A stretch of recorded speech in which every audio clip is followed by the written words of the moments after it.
Next तो सबसे important है रिसेप्टर।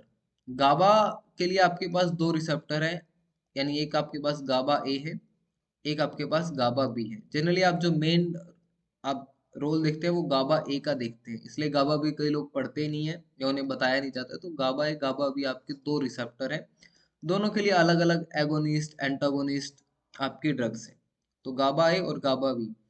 जो आपका गाबा ए है ये आपका लाइगेंड गेटेड आयन चैनल है और आयनोट्रॉपिक रिसेप्टर है। गाबा ए को आप इसलिए ज्यादा पढ़ते हैं क्योंकि फास्ट साइनेप्टिक इनिबिशन है। जनरली अगर आप यहाँ से समझने की कोशिश करेंगे, जो ये आपका गाबा ए रिसेप्टर है, कि यहाँ पे जो भी आपके ये 5 सब यूनिट है, अल्फा बीटा गामा से, जो आपकी 3 टाइप की है, आप देख रहे हैं अल्फा बीटा और ये गामा। तो ये गाबा ए रिसेप्टर है। नॉर्मली इस रिसेप्टर पर अगर आपका गाबा गाबा का ये रिसेप्टर है तो इस पे आपका गाबा जाके बाइंड होगा। गाबा जब इस पे बाइंड होता है तो आपके क्लोराइड चैनल ओपन होते हैं, जैसे कि आप यहाँ पर देख रहे हैं कि अगर यहाँ पर गाबा हमेशा आपका बाइंड होता है जो आपका बीटा और अल्फा जहाँ पर मैच कर रहे होते हैं, या फिर अल्फा होगा, और उसके बाद क्लोराइड चैनल ओपन होते हैं। लेकिन हमने ऐसी ड्रग्स ढूंढ ली हैं जिसके थ्रू हम गाबा जो है आपका रिसेप्टर है, जिसके थ्रू आपको क्लोराइड चैनल ओपन हो रहे हैं, क्लोराइड अंदर आ रहा है। तो हमारे पास ऐसी ड्रग हैं जो इस गाबा रिसेप्टर की और जो क्लोराइड चैनल है, या तो इसकी ओपनिंग के टाइम को बढ़ा रहे हैं कि वो ज्यादा टाइम तक ओपन रहा, या फिर उसकी फ्रीक्वेंसी को बढ़ा रहे हैं, फ्रीक्वेंसी ऑफ ओपनिंग। जैसे आपने एल्प्राजोलम का नाम सुना होगा, एल्प्रेक्स के नाम से टेबलेट आती है, बेंजोडाइजिपिम में डाइजिपाम, ट्राइएजोलम, लोराजिपाम, ऑक्सीजिपाम, जितनी भी आपकी ड्रग है वो आपकी फ्रीक्वेंसी को बढ़ा रहे हैं, फ्रीक्वेंसी ऑफ ओपनिंग।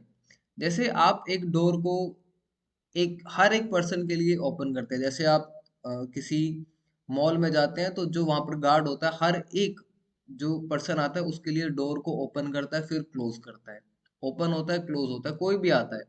तो आप उसमें फ्रीक्वेंसी को इंक्रीज कर रहे हैं डोर को ओपन करने की। एक स्ट्रेटेजी ये हो सकती है कि आप उसको डोर को 5 मिनट के लिए ओपन रख दें और उसमें सारे लोग अंदर आ जाएं। तो आपने क्या किया, ओपनिंग टाइम बढ़ा दिया। तो जब ओपनिंग टाइम बढ़ जाता है तो उससे आपका क्लोराइड ज्यादा अंदर आ जाता है। जब आप फ्रीक्वेंसी को बढ़ा रहे हैं इस चैनल की ओपनिंग की, तब भी क्लोराइड ज्यादा अंदर आ रहा है, और आपका जो है हाइपर पोलराइजेशन वाली स्टेट आ जाती है। इससे आपका जो आपका क्लोराइड चैनल है ये आपका नेगेटिव चार्ज जो है आपका जनरेट करता है।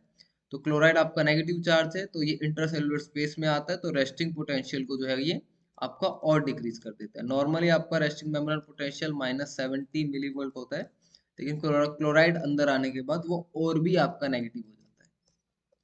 तो ये आपको ध्यान रखना होता है, ठीक है। तो यही आपका है।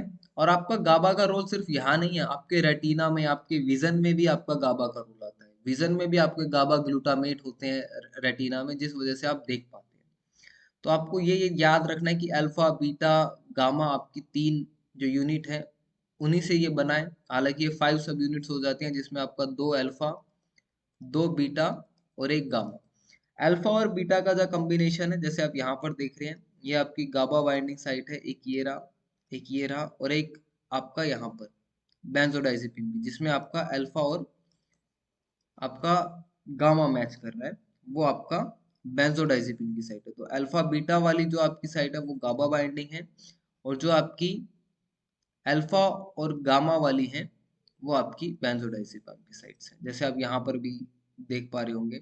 इथेनॉल जो आप अल्कोहल कंज्यूम करते हैं तो उसकी एफिनिटी ज्यादा है, वो आपका डेल्टा पर है। तो यहाँ से आपको ये थोड़ा सा और बेटर क्लियर हो पाएगा।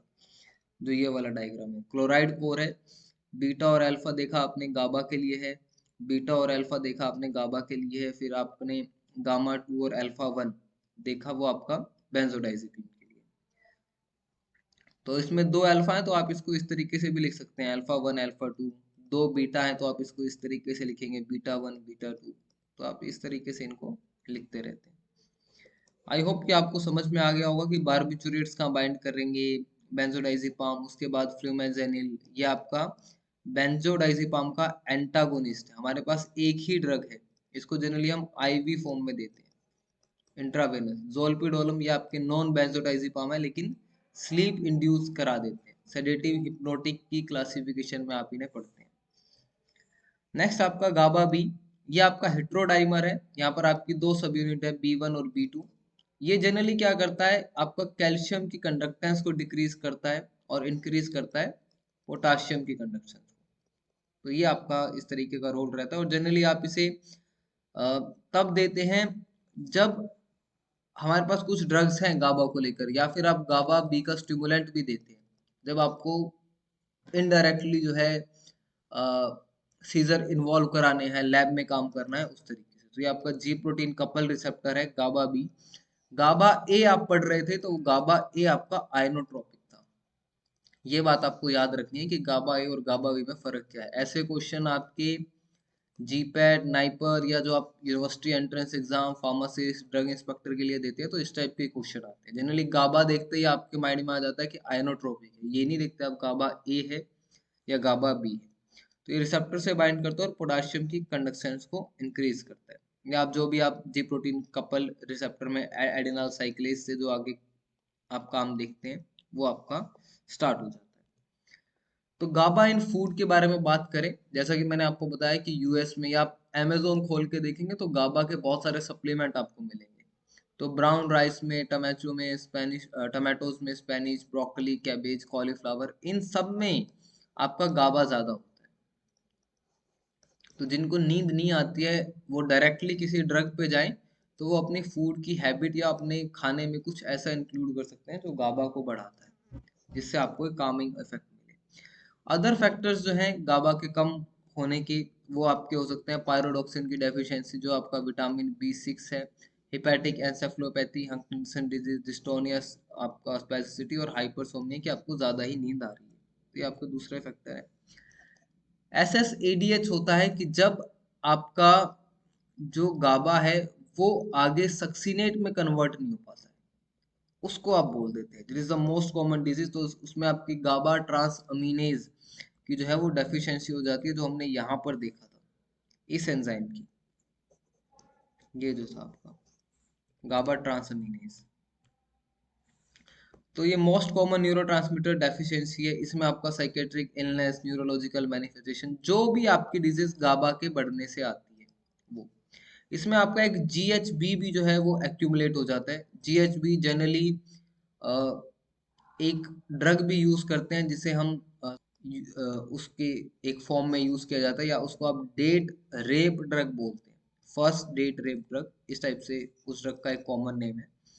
तो गाबा और GHB का लेवल हमारे सीरम में और यूरिन में बढ़ जाता है। तो ये सारे आपके इश्यूज आते हैं, seizures, language impairment, attention deficit हो जाता है, ऑब्सेसिव कंपल्सिव डिसऑर्डर आता है। तो ये सब आते हैं। Next, pharmacological point of view से जितना आपने अभी तक पढ़ा है उसको समराइज तरीके से देखिए, जो आपकी मेन कंफ्यूजन रहती है ड्रग्स को लेके कि गाबा ए का एगोनिस्ट, एंटागोनिस्ट, वो सब क्या है, यहाँ से आपको समझ में आएगा। तो सबसे पहले गाबा ए रिसेप्टर के आप एगोनिस्ट देखेंगे, अल्कोहल, बारबिचुरेट्स, बेंजोडाइजिपिन, तो वो सब है। बारबिचुरेट्स में आप फिनोबार्बिटोल और सोडियम थायोपेंटोल ज्यादा यूज करते हैं। अब गाबा बी रिसेप्टर के लिए एगोनिस्ट देखेंगे, तो बैक्लोफोन, सोडियम ऑक्सीबेट, जो मैं आपको GHB, आपको मैं बेट GHB, प्रोपोफोल, आपका गाबा बी एगोनिस्ट जो है CNS डिप्रेशन को इंक्रीज करता है। गामा हाइड्रोक्सी ब्यूटायरेट, जिसे आप बोलते हैं GHB, वो आपका क्लब ड्रग या डेट रेप ड्रग है, जो आपका गामा हाइड्रोक्सी ब्यूटायरेट या सोडियम ऑक्सीब्यूटेट को भी बोलते हैं। गाबा एनालॉग्स में, अब ये एनालॉग्स हैं और ये आप एगोनिस्ट देख रहे हैं। तो एनालॉग्स में देखेंगे वेल्प्रोइक एसिड, प्री गाबालिन, गाबापेंटिन, गाबा एनालॉग्स, तो ये सारे आपके एंटी कन्वल्सेंट सेडेटिव है। इनकी जो स्ट्रक्चर है ये आपकी गाबा की तरह है। यहाँ पर ये जो चीज है ये यहाँ पर नहीं है। बेंजोडाइजिपाम की स्ट्रक्चर देखते हैं तो आप 3-4 रिंग बना देते हैं, लेकिन वो आपके गाबा रिसेप्टर, ए रिसेप्टर के एगोनिस्ट है और ये एनालॉग्स है। यहाँ से आपको कुछ क्लियर होगा। गाबा एंटागोनिस्ट देखेंगे तो पिक्रोटॉक्सिन और बिक्यूलिन मेथोनाइट, तो ये आपका रहता है, ये आपका गाबा बी का एंटागोनिस्ट है। So this is all about GABA. I hope you like the video. You can press the subscribe button. Thank you so much and all the best.